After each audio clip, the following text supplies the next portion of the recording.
I can say that I am so grateful for the impact of Burning Man on my life and on my personality, on my growth. I kind of stumbled into Burning Man based on my internet experiences in 1996 and 7. I was in kind of some early online communities of independent creators, which is a very small group of the population compared to now. And so small that people just reached out to me and said, "Oh, hey, you're making online content? Come join this mailing list that we of other people who are making content."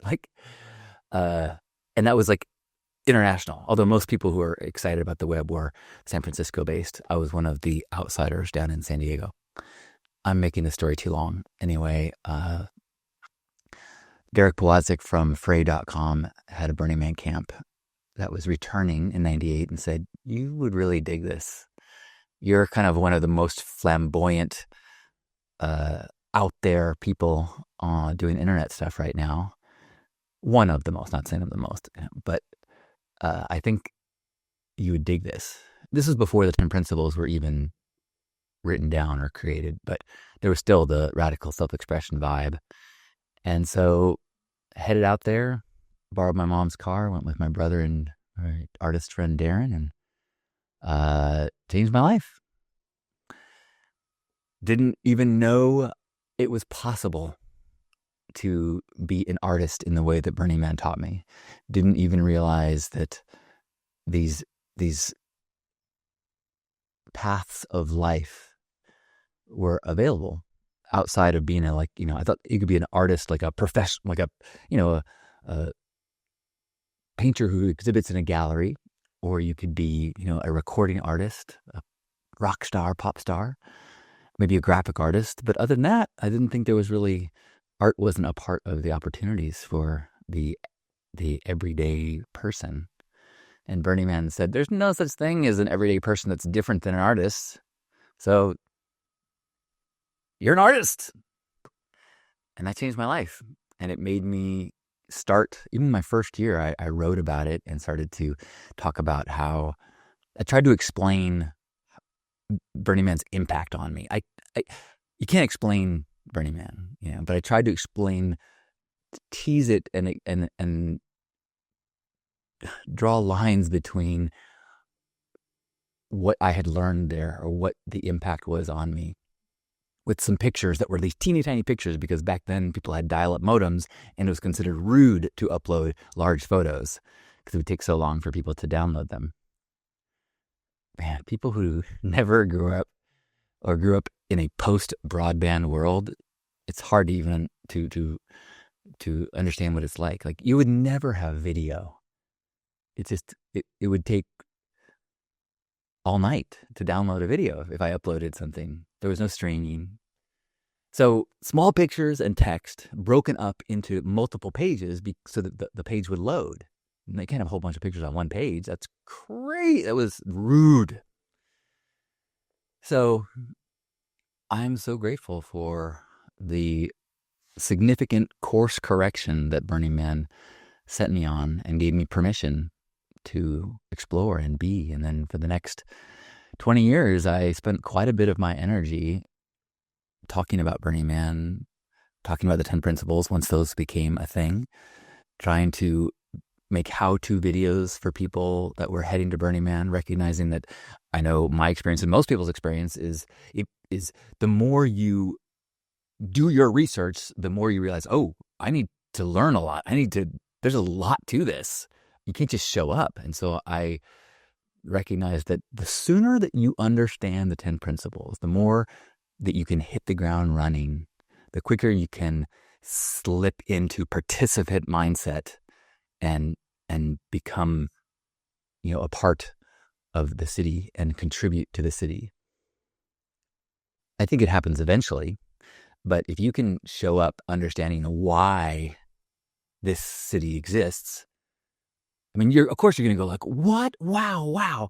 But when you already have in place the 10 principles and how radical self-expression and gifting can create a formula where this is possible, you understand your place in it all, and you understand that you're an additive to it.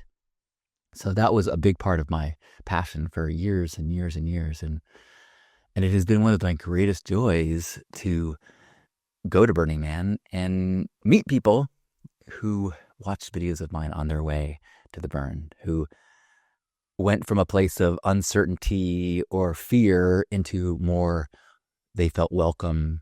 They felt a little bit more confident that this destination, this city was where they belonged. And that, I mean, if that's all I did in this lifetime was facilitated the journeys for people to go to Burning Man, I would feel pretty good about that. Because I know how much it can change lives. And, then became a part of many theme camps, from Frey to Backcountry to Lust Monkeys of Zara to Zara to Backcountry to Pink Heart. And then last year camped with Burners Without Borders. But Pink Heart really then became my family. And the offering of the Pink Heart camp to Black Rock City became a huge part of my life. Really the most significant example in my life of dreams coming true. Pink Heart was literally a dream, a vision. And as it became real, it started to become more beautiful, more fantastic, more love-filled than I could have even imagined. So, so grateful for that. And so as this year, as I have decided that I'm not going to Burning Man, and it's an interesting place to be. This aspect of life that has been such a huge part of my life for 26 years. I think that's how many years I've gone. I did not go to the first COVID year where we were asked not to go by the Burning Man organization. I did go to the official Renegade of the second year, that was where Burning Man said, you have our blessing to go out there, just, be safe. And so lots of people are asking, why aren't you going to Burning Man this year? There's a number of reasons.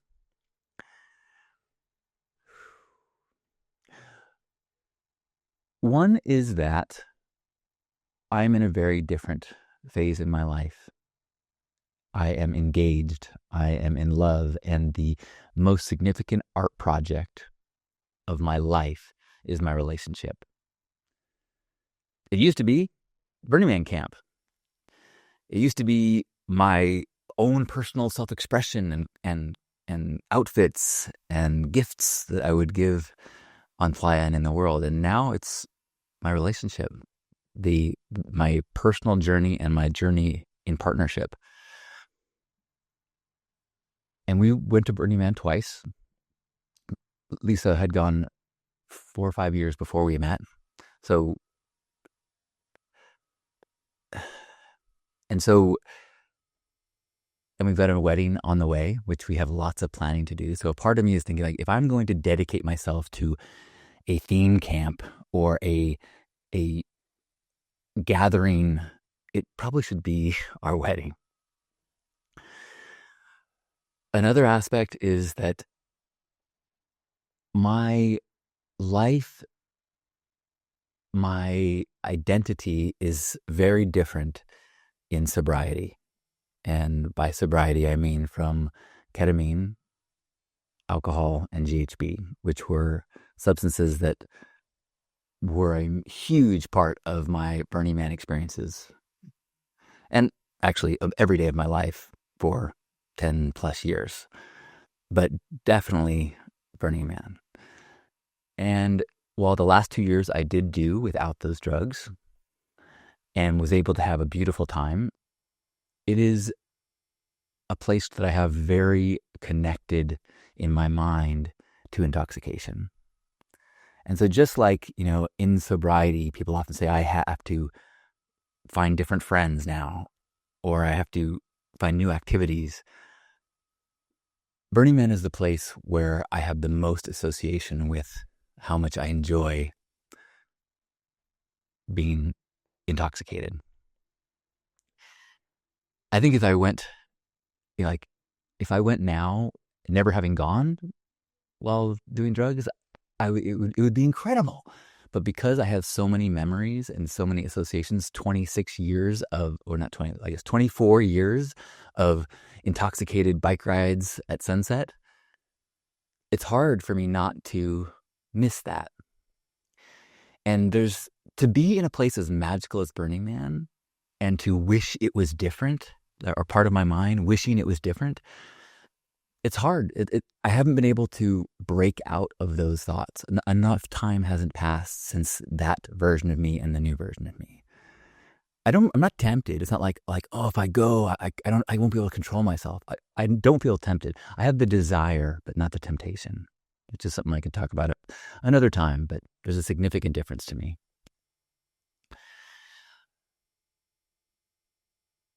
And the other, I guess, another big part of why I'm not going to go to Burning Man this year is because of, so after 20 something years of Black Rock City, I'm very comfortable there. It feels normal. I wake up and I don't have the same wow experience. I see an incredible camp or incredible vehicle, incredible piece of art, and I don't have the wow, humans made this. I have this experience of like, that's impressive, well done, which is great, but it's not the same thing as like, oh my gosh, like it doesn't. And part of me wants to make space for people that are going to have that wow, to the degree that can change who you are. And the other part is that because of all these years and because of all the years of me making videos and putting myself out there and having so many people see my face on their way to Burning Man, I had a very unique experience when I go to Black Rock City, where quite a few people see me, yell my name, and say hello, say thank you, or take a picture together, or tell me a story about how a video about you are an artist helped them to get to Black Rock City and how Black Rock City has helped them, or some way in which the art that I have been making year-round, looking into a camera and putting my heart into, they had received, it had touched them and had altered their journey in a beautiful, positive way. And that experience of connecting to people, it's like creating art all year round and then having 1 week where the gallery show is there and all the people say, oh my gosh, I love your paintings. You're like, huh? And it felt so good. Such an ego stroke, such a feeling of like, I matter, what I do matters, what I'm bringing to the world matters. And I needed it. It was a recharge that helped me for the entire year. In fact, the year that the COVID year, the biggest thing I missed that year was that on-playa recharge of like people telling me what you're doing, what you're creating makes a difference. Like, yes, thank you. I needed to hear that.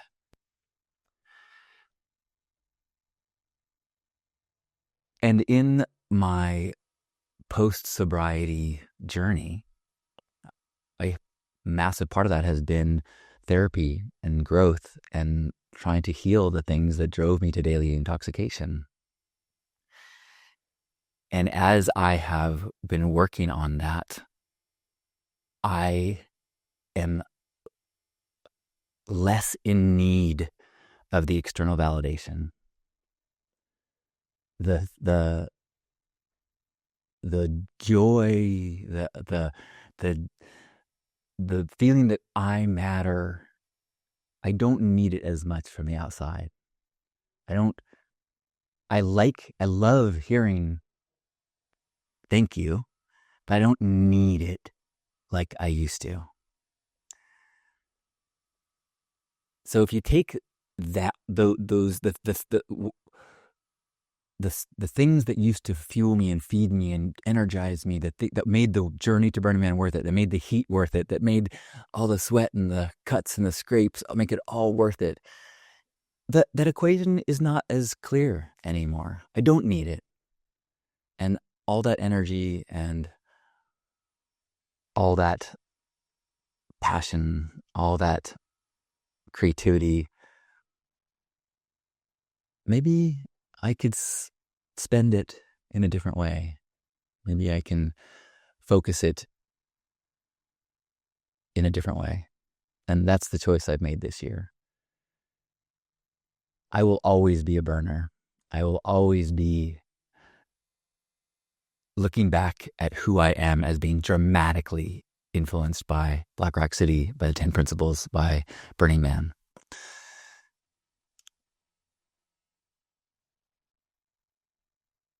And part of what I have learned and what it has taught me is that be brave. Radical self-expression means noticing where the edges are, and if you are hanging out on the fringe for a very, very long time, it's not a radical self-expression anymore. Having pink hair for 20 years, sure, it is a radical expression into the world, but it's not radical for me anymore. It's normal. So for me, the radical fringe is landscaping the yard, weeding. It is partnership in relationship. It is marriage. So that is the wild frontier for me, at least this year.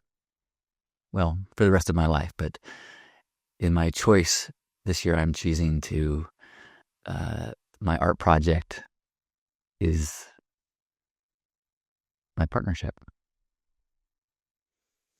But I am so excited for everyone going to Burning Man. Everyone that says, hey, I look forward to meeting you out there. I'm like, I'm not going this year, but please send me a note of what your experience was like. I still love hearing about how it impacts you and how, what magical things and epiphanies or frustrations or obstacles, what has it done? What does it do for you? I still want to be a part of those conversations. Have a beautiful, beautiful year. I love you.